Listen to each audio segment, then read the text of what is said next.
stocks, bonds, ETFs, straight out of downtown Chicago. This is Zach's Market Edge. Welcome to Zach's Market Edge, the podcast about investing in your life. I'm your host, Tracy Reinick, and this week I'm joined by Zach's stock strategist, Jeremy Mullen, who is also the editor of Zach's newsletter, The Commodity Innovators, to talk about an area I don't think we've really covered in just one episode before, and that is agriculture.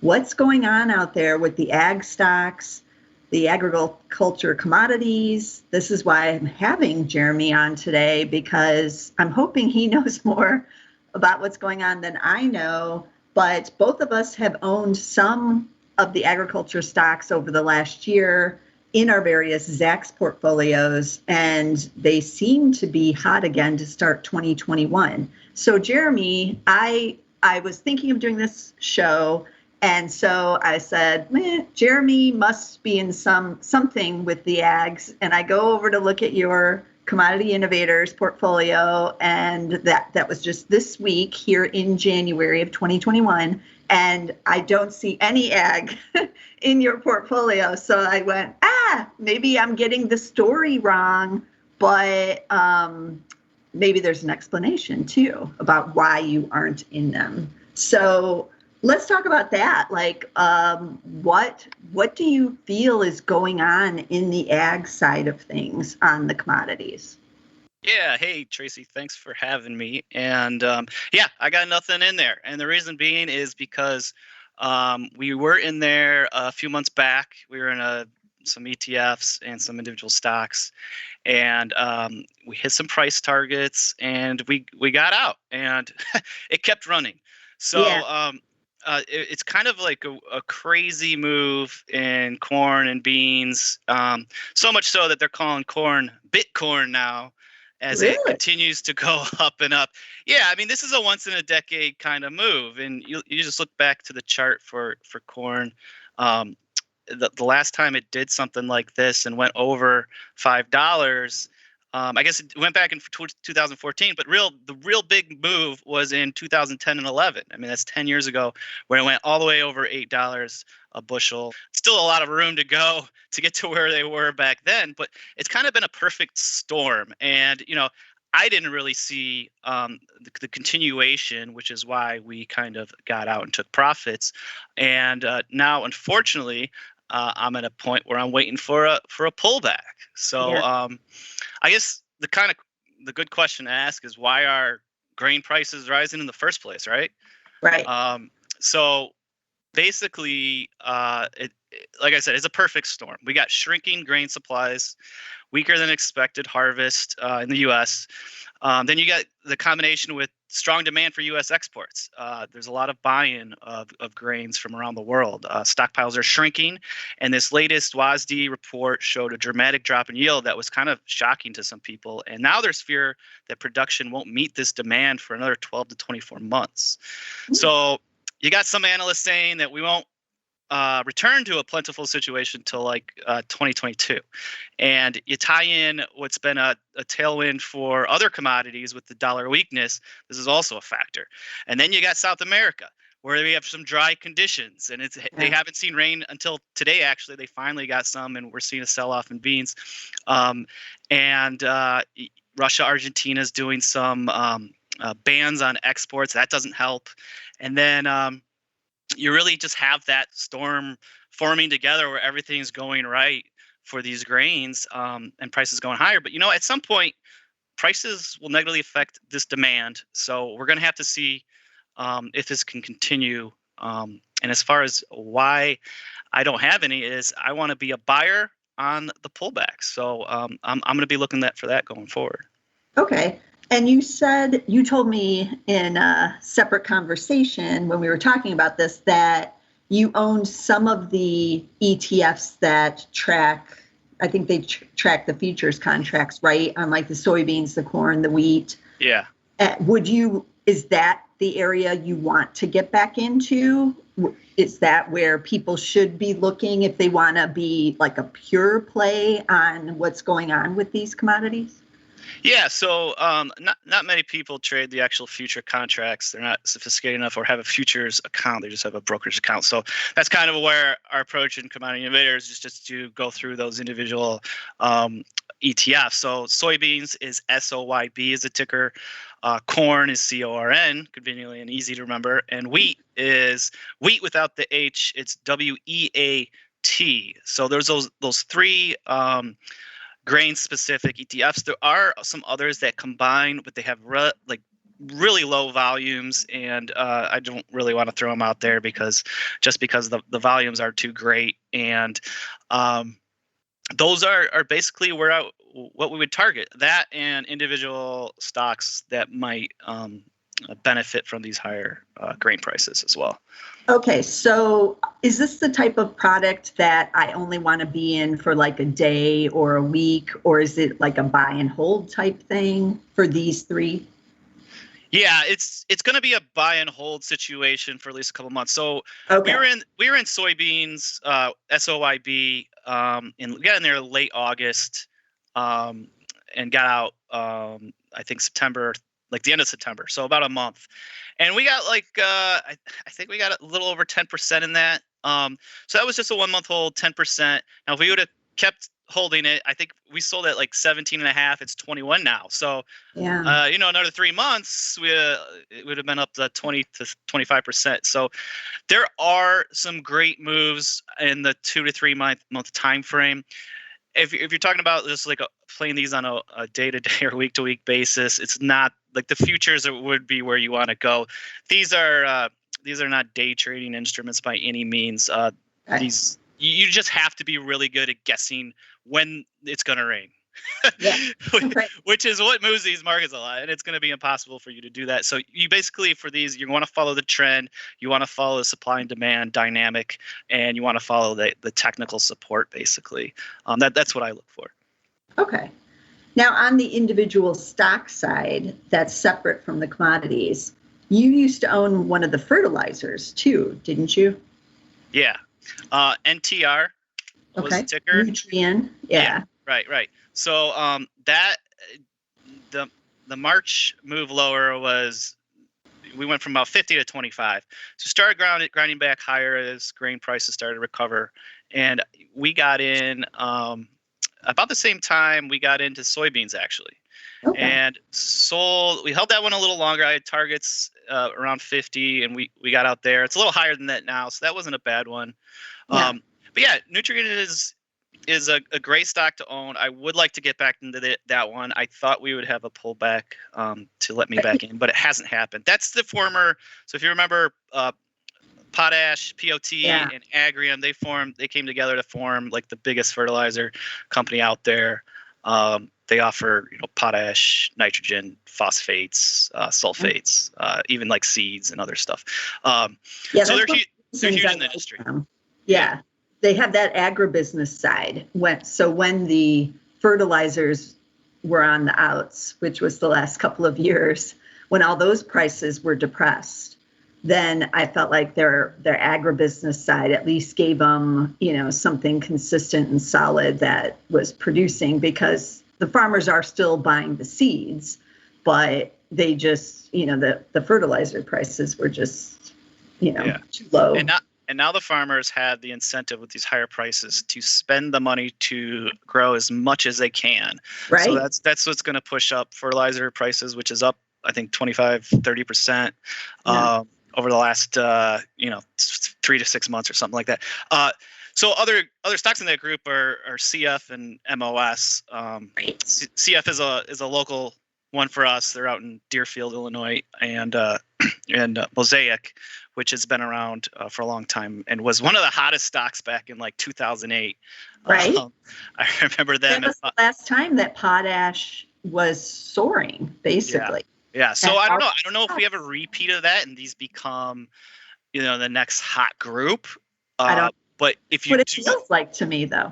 Right. So if you look at those charts from back in 2008 to 10, those stocks were going crazy. So that would be fun to see them come back to life. And when you look at these charts, there are some support levels where I would love to buy, but they just don't want to come in, especially No. with prices up here. So I think the next kind of a down move you get, I would think it'd be a buying opportunity in that group. Okay. Switching over to the equipment side then. So we're kind of making our way through the whole farming industry here as we go along. Yeah, why not? Yeah. So obviously if you're fertilizing and all that stuff, you have to have equipment and all that. So then that brings us to Deere as, the number one in the group. But this is another case, I feel, where it's just taken off last year in 2020, and it's just on this huge run. And I've been waiting for the pullback in that, and I'm not getting one. Yeah. And AGCO looks. I was just going to say this. Deere looks better than most tech stocks. I know, doesn't it? Yeah. I mean, it's got the underlying fundamentals. I took a look at the earnings estimates for this year, and they're surging. They're expected to make 13.11. They only made 8.69 last year. That's 50% earnings growth this fiscal year. So, I know that they have both the construction side and the farming side. And as we were just talking, these farmers are going to be seeing a big jump in their income from the price that they're able to get on the commodity. And this is what happened in like 2010, 2011, when I don't know if you remember, but there was a fun story. I think it was the New York Times, where they talked about how you didn't need to be an investment banker. You could be a farmer, because that's how much money they were making. And they literally showed like farmers buying like Mercedes and like all this stuff. But at the same time, they were buying all of that with their great cash flow.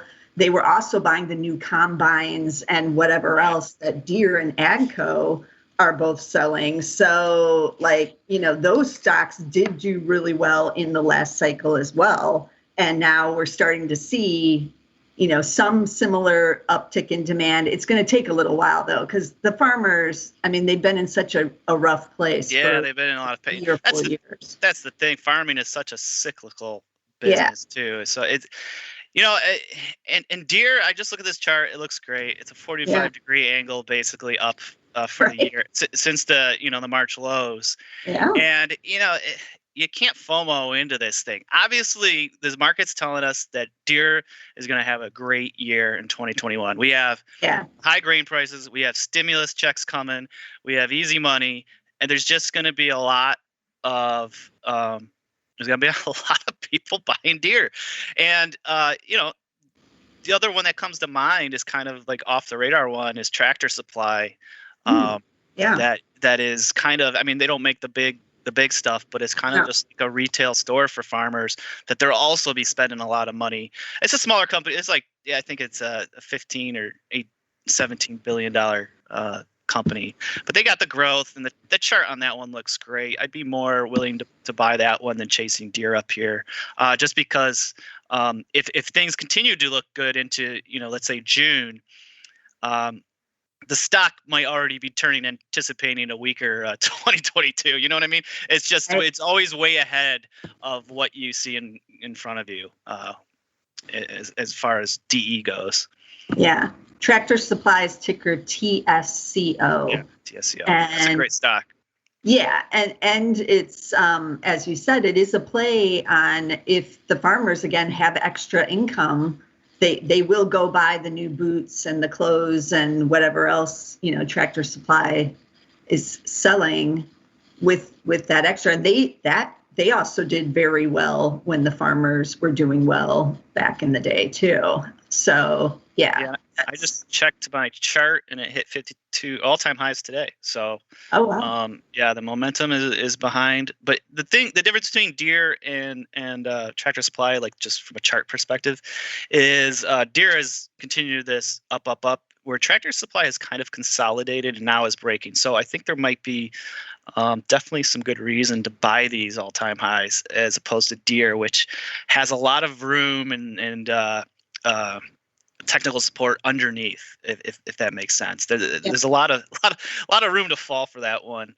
And anything can happen to change that. Like I said, soybeans were trading lower due to rains that came this weekend. So if there's a consistent changes to the narrative, we could see a couple limit down days in corn or beans, and then all of a sudden deer is off 10%, just like that. Yeah. Okay. So advice to some people is to wait on the sidelines for a pullback. Yeah. I mean, I just don't view these as tech stocks, right? They're not going to get away from you. You wouldn't think so. And if I'm okay if I miss it, I'm okay with that, because for the most part, the grain market and these stocks are usually boring. That's why people don't pay a lot of attention to them. They're always boring. But then once in a decade, something like this happens, and they start to take off, and they start to gain more eyeballs. More people are looking at them, and they can have these outsized moves higher.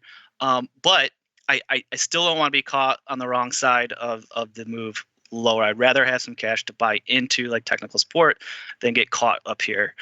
So that's just my outlook on it. And if I miss the next 10% up, I'm okay with that. Yeah. Yeah. I feel like with these kinds of trades, when it does turn, it will be pretty swift. And a lot of people are going to be caught in it when it turns. Right. Yeah. And you basically want to be buyers when they're selling, because I do like the setup for the grades into the rest of the year. So I just don't want to be chasing prices. I guess that's what it comes down to. Right. Okay. That's good advice. One other area we haven't talked about yet could be an area where you don't want to get in with all the prices at these highs. And that's on the food side, where they're using the product and they have to pay these higher prices to use it. So a couple of those are like Ingredion, ticker INGR. They used to be called Corn Products. They're also here in the Chicago area. And Bunge, ticker BG, which is in St. Louis. They're both international companies, but Ingredion does the starch-based texturizers. They do plant-based proteins, and then they have the specialty sweeteners. And then Bunge is on the oilseed side and the grain products and ingredients side. And Bunge is big operations down in Brazil, I know. But it seems like if those input prices are going to be on the increase, that maybe I want to stay away from some of these. Yeah, and I think you can just take a look at those two charts and see who is being affected. INGR, I don't know the ins and outs of their margins and how they're affected, but it seems obvious by looking at that chart that they're impacted severely because it's not running up like BG. And I think the biggest difference is perhaps the size of BG or a company like Archer Daniel ADM. ADM, yeah. They have ag processing as well to offset certain things. So perhaps one of the stocks I've been looking at is ANDE. I'm very familiar, having spent some time with in Ohio. Oh yeah, that's the Andersons. They're located in Ohio. And I actually watch a lot of. They do a lot of. Their Twitter account does a lot of cool commodity videos, just doing like a daily recap. So I follow them a lot. So I was looking into that, and I was reading a report. I forget what analyst or firm it was, but they were basically saying that margins still look healthy for processors despite these uptick in prices. So that's something to watch with these guys. I think obviously we can tell from the chart which ones are having issues with these higher prices, and that would be INGR. So I would shy away from it, even though it looks compared to the others like there's some value there. I think there's something underneath the blanket there that, having not looked at it directly, that could be an issue. Yeah, they're still down 14% over the last year and have obviously not retaken their pre-pandemic highs yet. Not even close, but Bunge has. Bunge's up 28% for the year. Yeah.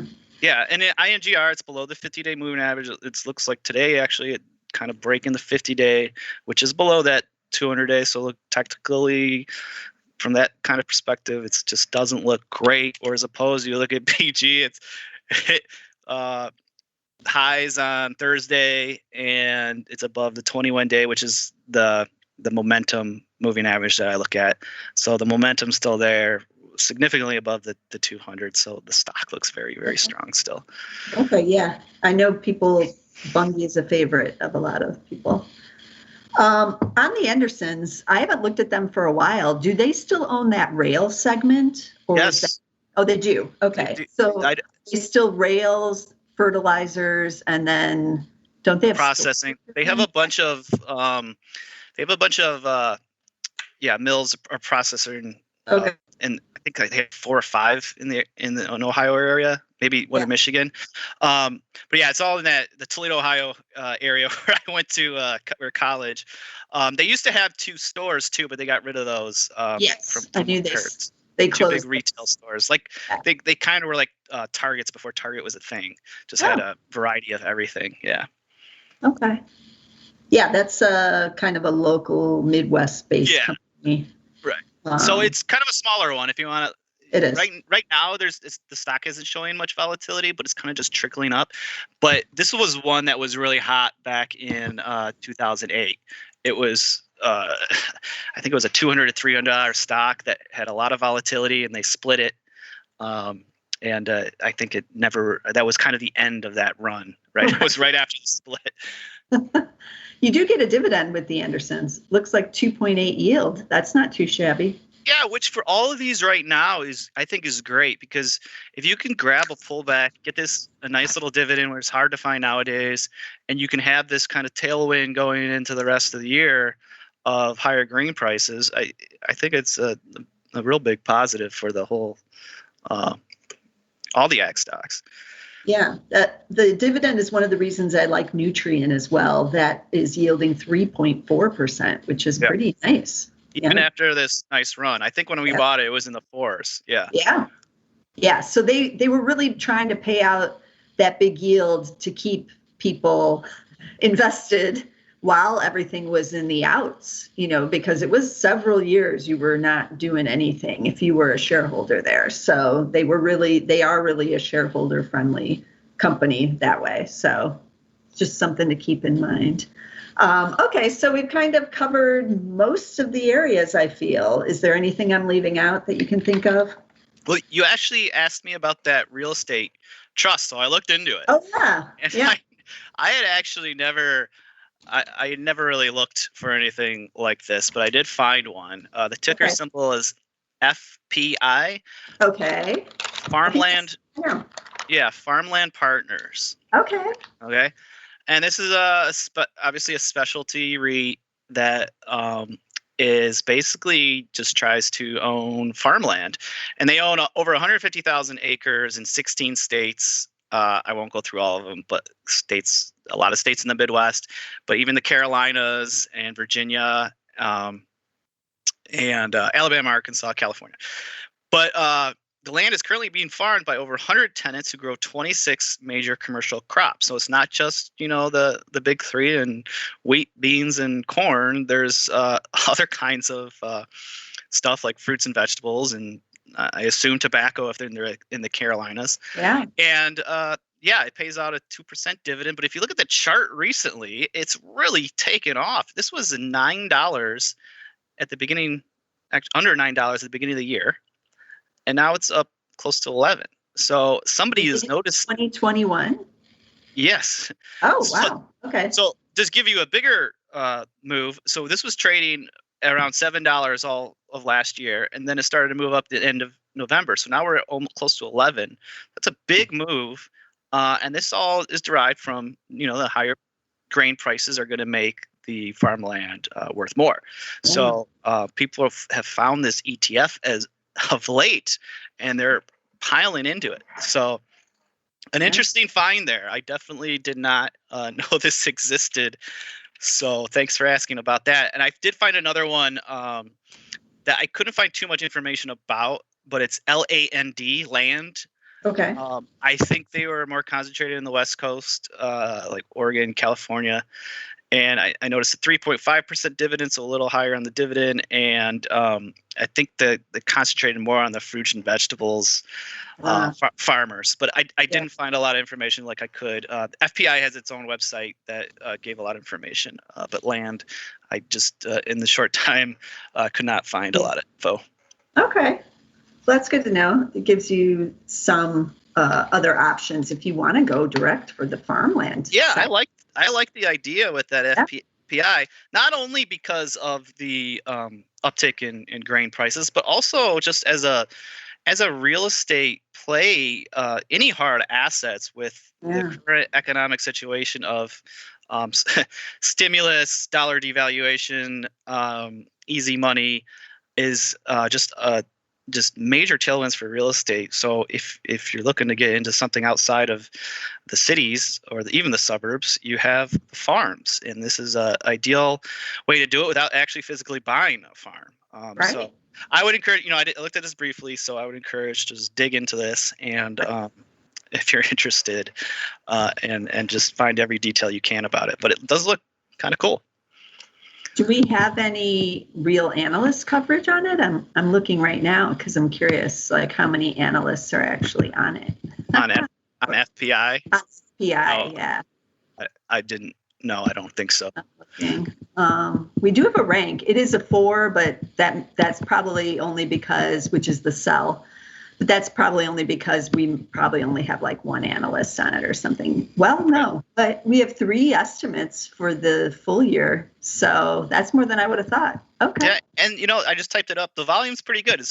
We're talking midday here, and it's 250,000 shares have traded. So there is some liquidity and volume in there, which is always a plus with these ETFs. That's what I was saying about those.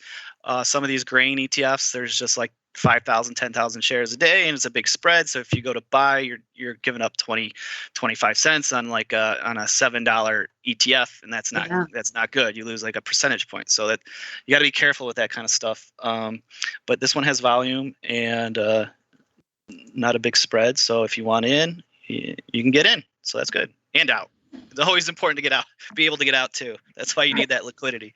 Right. Good point. Okay, well, I feel like there's something going on this year with agriculture, and obviously it had a good run in 2020 as well, but something has changed and it is starting to get on people's radars in a bigger way than it has in, like you said, in basically like a decade. So I feel like this could be an important area to watch here in 2021. And obviously, I've never done a show on it in the 5 years I've done this podcast. So as like a straightforward one, I've covered some on the fertilizers or like just in general, but never, something is actually happening with the group. So yeah, this was good. This is like an interesting area to watch here. Yeah, and I would point out one more thing with all of this and the general market. We're kind of in unprecedented times here with the stimuluses that are coming and the easy money, and there's just there's not a lot of precedent for what's going on. So these prices could just balloon, and everything I'm telling you about buying pullbacks might never happen. Right. But for me, most of my 90% of my job is a trader. So what I like to do is give myself good trade location. And right now, looking at all these grain charts, I just don't see that. So, but keep in mind that during these unprecedented times, we can see unprecedented moves. And before you know it, Bitcoin or corn could turn into Bitcoin. You never know. Yeah. We could see those same New York Times articles again that, they're buying the fancy cars. This time they would have to be buying like a Tesla, though, not a Mercedes. Yeah. Which then Tesla straight to 1,000. Those farmers start buying them. That's right. Okay. Let me repeat all the tickers we talked about because there are a lot on this episode. So if you didn't get a chance to write them all down, now is your chance. So the 3 ways you can trade the actual commodities are the soybeans, SOYB, corn is CORN, wheat is WEAT. Then we talked about the fertilizers, Nutrien is NTR, Mosaic is MOS, CF Industries is CF. Then we talked about the equipment guys. Deere is DE, AGCO is AGCO, and then we mentioned Tractor Supply. They're the only retailer here, really, although Nutrien has a retail component in it as well. But pure play retail is Tractor Supply, TSCO. Then we talked about some of the food companies, Ingredient, INGR, Bunge, BG, and then we mentioned Archer Daniels Midlands, ADM, and the Andersons, which is kind of a mix of several of these areas. Fertilizers, they do have that railroads, and then the processor side, ANDE is their ticker. And then we finished up with the farmland option. If you want to own the farm, you can get in with some of these REITs with Farmland Partners, FPI, F as in Frank, PI. And then the second one he mentioned, Gladstone, is LAND. So that's a lot of good ideas here to start 2021. And so you want to be sure to subscribe to the Market Edge so you get our podcast every week, because who knows what we may be covering next, given how crazy it's been over the last couple of months. So be sure to get us on SoundCloud. You can also get us on Apple Podcasts. We're on Spotify. We're trying to get on Amazon. We may or may not be on there yet, but we will be soon. We're in India. You can get us there on several other podcast platforms there. I'm sure there's numerous other places you can get us, but be sure to get us somewhere. And I'll see you again next week with some more stocks. This material is being provided for informational purposes only, and nothing herein constitutes investment, legal, accounting, or tax advice, or a recommendation to buy, sell, or hold a security. Do not act or rely upon the information and advice given in this podcast without seeking the services of competent and professional legal, tax, or accounting counsel. Publication and distribution of this podcast is not intended to create, and the information contained herein does not constitute an attorney-client relationship. No recommendation or advice is being given as to whether any investment or strategy is suitable for a particular investor. It should not be assumed that any investments in securities, companies, sectors, or markets identified and described were or will be profitable. All information is current as of the date herein and is subject to change without notice. Any views or opinions expressed may not reflect those of Zacks Investment Research as a whole.